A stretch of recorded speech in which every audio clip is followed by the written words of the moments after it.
Utah with his family. While on the SS Manhattan, the wind blew Christian's gray hat into the ocean. Although he never went after it, he said that he did give that some thought. It was during this trip aboard ship that Christian met Elizabeth Bueller, who was called Eliza. While the Kunz family was in Logan for the first winter, Christian walked several times to Salt Lake City to see Eliza, and finally Christian married Eliza that winter. Earlier we talked about Christian and Elizabeth's move to Bern and their working for Apostle Charles Rich.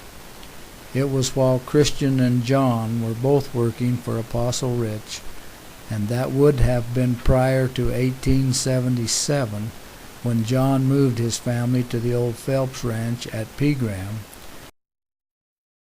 that Christian and John were building a bridge across the outlet, which would be where Ovid Creek is close to the southwest corner of the Rich Ranch, that Christian learned to swim.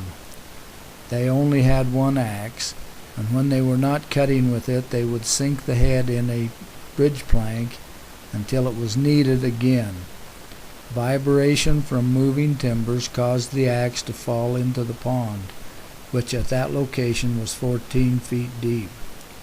John walked to the neighbors over a mile away to borrow another axe, and while he was gone, Christian attempted to retrieve the axe. He could not swim, and apparently John could not either, so at first Christian tried to push himself down 2 long poles, but he was unable to hold his breath long enough to reach the axe. He then decided to tie a rope around his waist and dive for the axe. After 7 tries he recovered the axe, and when John returned, Christian told John that he could now swim. John would not be convinced until Christian swam several times across the pond and back. After that, swimming became an enjoyable activity for Christian. When we left Christian and Elizabeth last, they had proven up on a homestead north of Bern, on land that he had purchased from Charles C. Rich. They had built a home on that homestead and were dairying and making cheese from custom or rented cows. In the spring of 1878, he and Elizabeth had invited Caroline Bueller, Elizabeth's sister, to visit them in Bern and help on the dairy. In October of 1878, Christian married Caroline as his second wife. Zina, Christian and Caroline's youngest daughter, in her book, The Hills of Bern, describes her mother as having an angelic face and an amenable manner. She was shy, reticent in nature, and peace-loving, and willing at all times to sacrifice herself to avoid trouble or a quarrel. Caroline managed her family and household with quiet efficiency and soft-spoken words. Remember that Zina was the youngest of 14 children, and she didn't really know her mother until her mother was 45 years old. And Caroline's oldest daughter, Ida, had 3 children of her own. Zina knew her mother when she was a seasoned, experienced mother, not a spring chicken. Zina describes Eliza, her mother's older sister, as being forceful and outgoing, strong-willed, and somewhat demanding. Eliza's disposition was very domineering. In fact, Zina tells that when Grandma Bueller heard that Caroline was going to Bern to spend time on the Christian Kunz Dairy and would probably become a second wife, she was most concerned because of the personality differences of these 2 daughters, that she said, "This must not happen." Grandma Bueller made a hasty trip to Salt Lake City in her aged condition to get it stopped, but was too late and failed in her attempt. In October of 1878, Christian married Caroline as his second wife. By then he and Elizabeth had 4 children. Richard Willard, their first son, born April 7, 1872, born in Salt Lake City, Utah, only lived about 18 months. Emily Kunz, Christian and Elizabeth's first daughter and second child, was born January 19, 1874, in Bern, Idaho, and lived about 6.5 years. She died on August 9, 1880. Christian and Elizabeth's second daughter and third child was Elizabeth Rebecca, born on March the 1st, 1876, in Bern, Idaho. At age 18, on October 10, 1894, Elizabeth married John Thomas Rigby, who was teaching school in Bern at the time. Rule Victor mentions that he received some schooling from John Thomas when Mary Ann moved the family back to Bern in 1895. Then 1 month after Christian married Elizabeth's sister Caroline, Elizabeth gave birth to Christian Wilford on November 10, 1878, at Bern. In the fall of 1881, Christian moved both of his wives with their young families to Nownan, 12 miles north of Bern, for 2 years, where he operated a cooperative dairy for the church. At the time of this move, Elizabeth had lost 2 children in death and had 3 living, 1 daughter, Elizabeth Rebecca, born March 1, 1876, and 2 sons, Christian Wilford, born the 10th of November, 1878, and John Moses, born May 10, 1880. Her oldest was only 5 years old. On November 9, 1881, Elizabeth gave birth to her 6th child, a son, William Walter, in Bern. Caroline, Elizabeth's sister and Christian's second wife, had lost 2 sons in death. She was pregnant with David Charles, who was born on December 5, 1881, at Nownan. Because of the timing of these 2 births, only 2 weeks apart, one in Bern and one in Nownan, I have to assume that as there is no record, that Elizabeth and her 3 small children were in Bern, staying with family temporarily to assist her during this birth. In the spring of 1883, Christian moved his families back to his homestead in North Bern, and he and his brother Robert and their wives and families were milking about 200 cows, mostly rented, and making cheese. That was the summer that they hired David Hershey in July, after he had worked for John III for the winter at Pegram.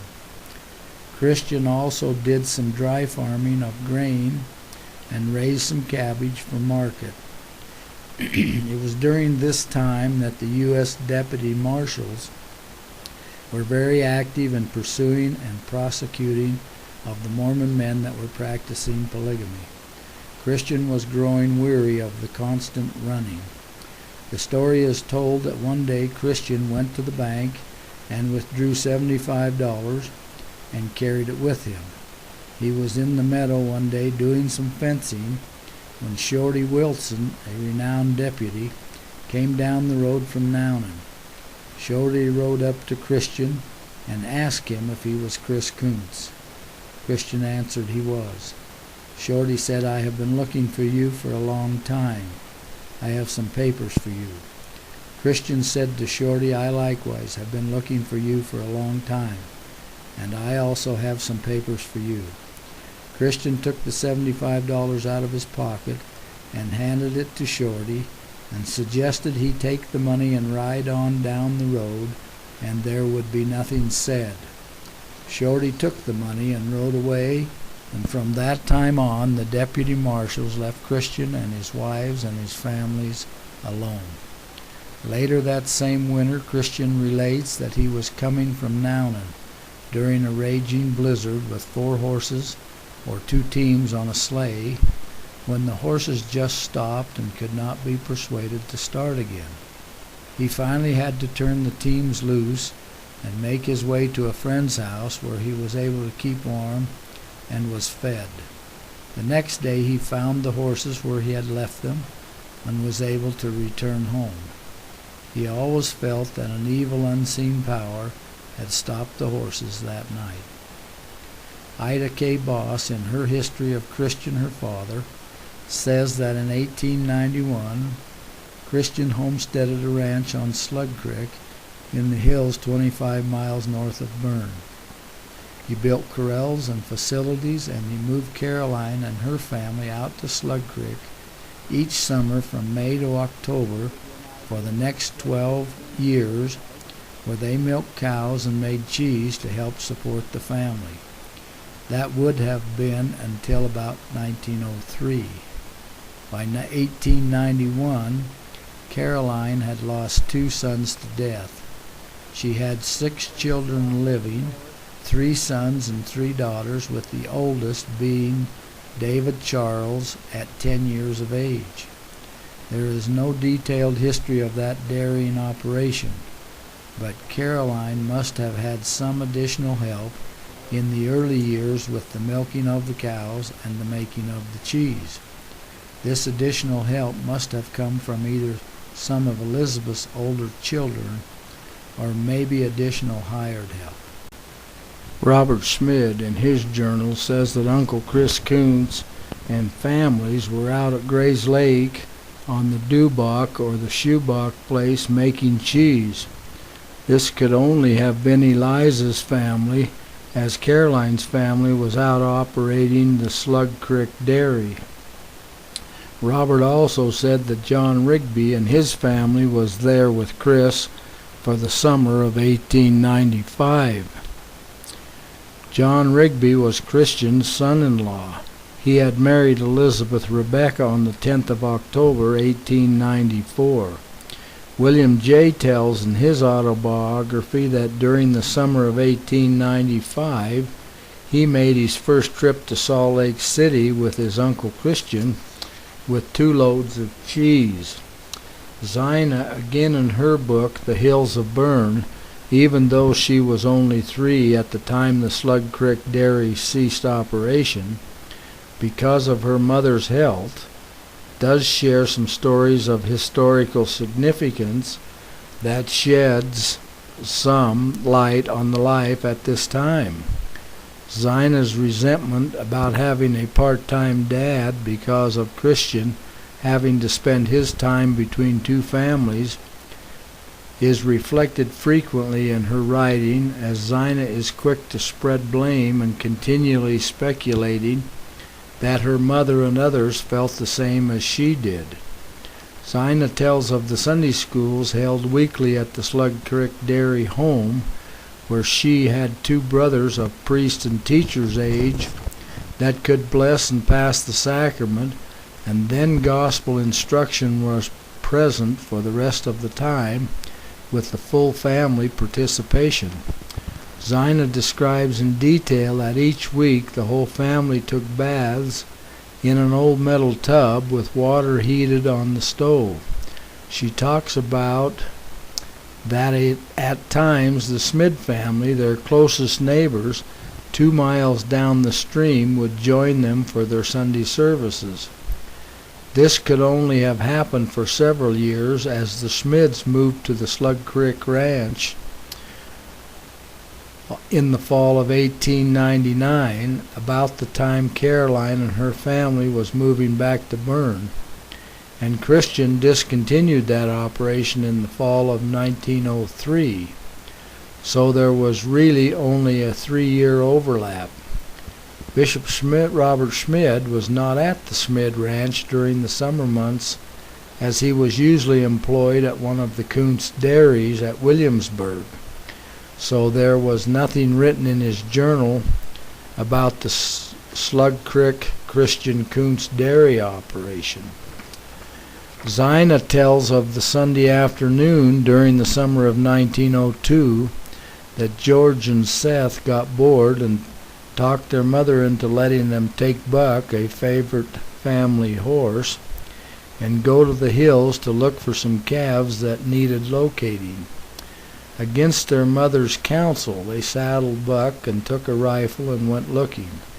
Some time later, they tied Buck to a tree and climbed higher on the hill on foot. Soon they become engaged in rolling big rocks down the hill to listen to them crash about in the ravine below. Soon one large rock took an unplanned course and crashed through the trees and hit Buck square on his front shoulder, shattering the bones of his shoulder. The boys were stunned with grief and horror. Seth then did what had to be done, as he removed the saddle and took the rifle and put Buck down. The boys carried the rifle and saddle, made the trip back home on foot to report the results of the afternoon. They were both devastated by this event. At evening prayer that night, Caroline expressed gratitude for the boys' safety and prayed that they would learn from this experience and keep their lives such as to always honor their priesthood. Zina then tells that a great sorrow came upon the family that next winter when scarlet fever went through the family, leaving George dead on the 3rd day of February. George was just 20 days short of his 16th birthday. George's death was so devastating to Caroline that it actually broke her physical health. Caroline blamed herself for George's death, as during the night when the fever was at its height, she slept and George tossed about, becoming uncovered, exposing himself to the winter cold night air. Zina recalls that George was taken from the back bedroom in a small casket and was buried without a funeral, as it was a contagious disease